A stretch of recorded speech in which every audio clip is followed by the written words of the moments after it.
That sound, best sound in the world. If you guys agree, comment. We're gonna give away some more of these 2-stroke power shirts. Like the video, comment on the video. We're gonna go through in the next couple days. We're gonna pick some winners. I think we're gonna do 2 giveaways on this one. So again, just keep liking, keep commenting, share these videos. Thanks, guys.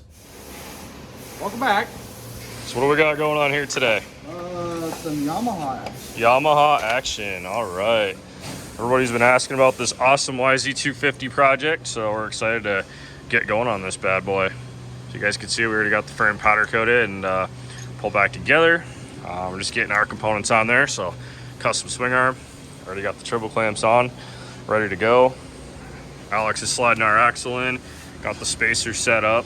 Now on these newer YZs, there is a lip that comes on the inside of this fork leg right here. We do remove that just so we can run the standard style axle. There's absolutely no need for that on a trike. Got the hub powder coated, always looks good. The rear hubs are powder coated too. What's that? Rear hubs are powder coated too. Yeah, they are. Well, I just checked and we have 0 footage of putting this here motor in this frame. So, sorry guys, you're gonna get that in the small jobs. So we're gonna continue on from this point. I think you guys have seen us put enough engines in frames. It's not really that exciting, but yeah, let's continue on, I guess. Alex, what happened? I put the carb on and I forgot the guy wants a thumb throttle, so now I gotta take it back off. Just pull it back off. I put a cable on it for a thumb It's throttle. alright, we can show how to do that now. So that'll be exciting. I'm gonna insert a clip of the last YZ that we built. We absolutely love these things. This thing was an absolute ripper. The only sad part was the last one we built, we didn't get to motocross test it. We only rode it around the shop in the snow, but still some cool footage. So I'll insert that now, and then we'll continue on to putting this thing together. The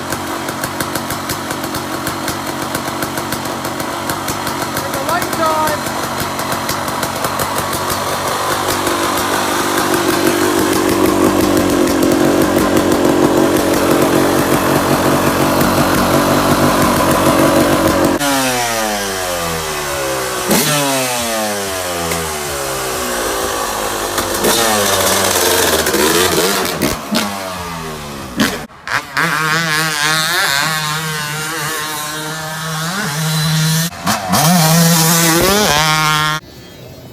So it looks like we're getting the brake caliper together. Brake pads are on, got the brake block off. That goes in the trash. You don't need parking brakes. Also got the all the billet stuff going on here. So he's gonna go ahead and get this rear end assembled. We're gonna see how that looks and go from there. Get this thing on the ground in this video. You guys are probably wondering why the subframe is sitting here bare. Well, simple way to explain it, I'm gonna get this bike all together and I'm actually gonna build a new aluminum airbox for these. So in the past, when we would do the YZ kits, we were using the YFZ airbox and modifying it, but we're just at the point where we have the equipment now, we can cut the aluminum a little bit better, and we've got better welders, so we're doing a lot of aluminum welding now. And yeah, we're gonna start having aluminum airboxes just like the modern Hondas that have them. I think, Alex, I think we got a minute of no noise. Let's see how long it lasts. Mill's not on yet, so. There. Got some lunch going on here. Got the old mill. Just lubing up your shaft over here. Lubing up the shaft, keeping the tip clean. Gotta keep the tip clean. Very, very important. Got the caliper mount installed. We're making these bushings now. We're gonna be making all those moving forward. Another product we're adding to our list of things we make. So I'm possibly going to be including those with these just to replace the worn out rusty one. Alex is going to get this thing lubed up, get it slid in, and I'm actually excited to see this one on the ground. I think I'm breathing like a caveman. I can hear it. Don't breathe in the microphone. I got my earbuds in, so I think I'm breathing like a caveman over here. There you go. Nice and easy. Look at that. I always like the YZs. This has the higher linkage tab, so it's actually farther up. So we notch this and we use a different gusset going across the front. I think it looks really cool. What do we got here? Anti-fade nut? Yeah, made Ooh, in I like house. that. I like that. Clean. Got the noise going in the back. Hell yeah. Well, that backfired on you, didn't it? Just a little bit. Sometimes you just gotta thumb it in there. It's fine. There we go. Dude, you gotta trim them nails down. Unreal. Sorry, I had to say it. Time for the sprocket guard. 2 washers on each, just kick it over. This flange is not as thick as the RPM one. This is a Tusk axle, so just something to take note of when you guys are putting the sprocket guards on. You want to make sure it's kicked over far enough from your sprocket so your chain's not touching it. See how good this looks.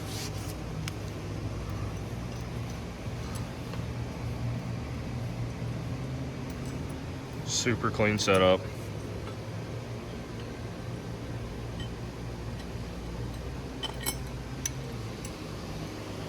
If you guys want to order any of this stuff, it's all TRX 450R. Right from the sprocket guard to the brake disc mount and the anti-fade, go to bbcoffroad.com, get that ordered up. We sell tons and tons of these. You guys always keep us crazy busy. Always running these in the mills, of course, with everything else that we make too.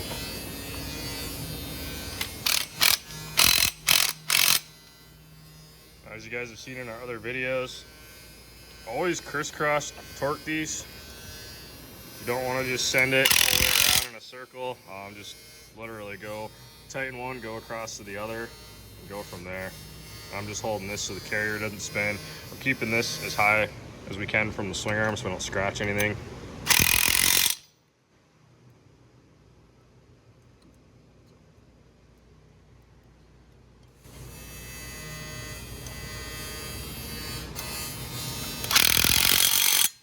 Beautiful.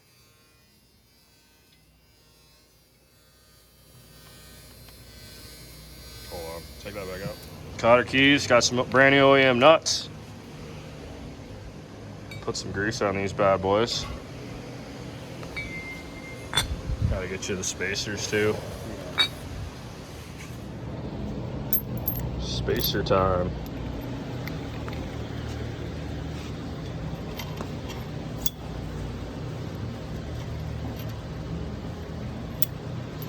Those guys. Sick. There, we got some grease on there.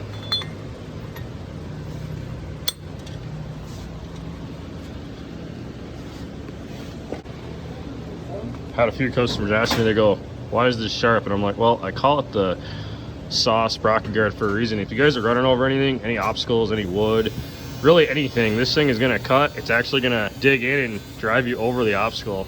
So this thing actually adds traction when you're bottoming out.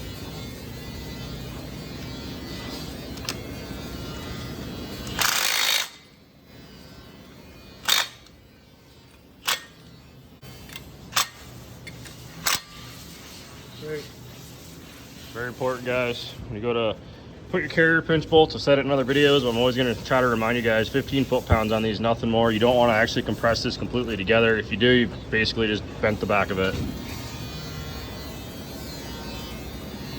Another thing to take note of on the YZ kits, these come with solid mount handlebars right to the clamp. We've actually upgraded this to the anti-vibe mount, so we basically have a Honda style handlebar mount going through the rubber mounts. So that's a big upgrade, cuts down the vibration, especially when it's being a three-wheeler. Just something we always like to run on every build. Do the same thing on the KTMs and any of the other brands that don't come with them. We always upgrade them.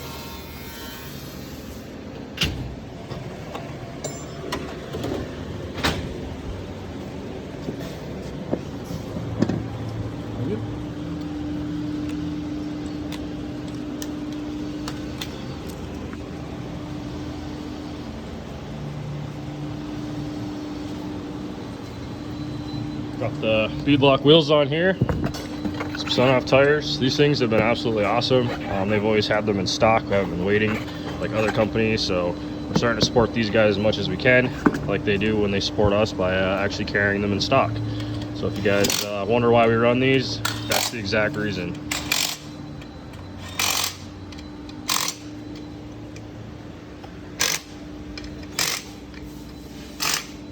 Something a little different on the YZ.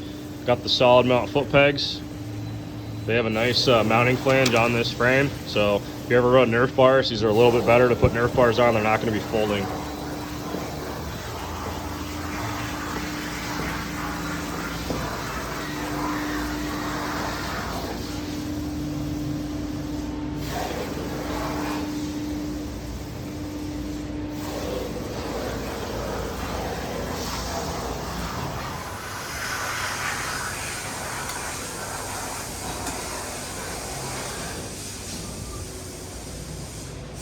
Sick. I'm gonna roll it back.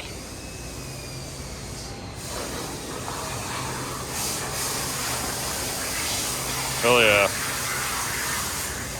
Looking good. Still a lot left to do, but at least it's on the ground. Still a lot left to do, that's for sure. Got a lot of projects to do. Yeah.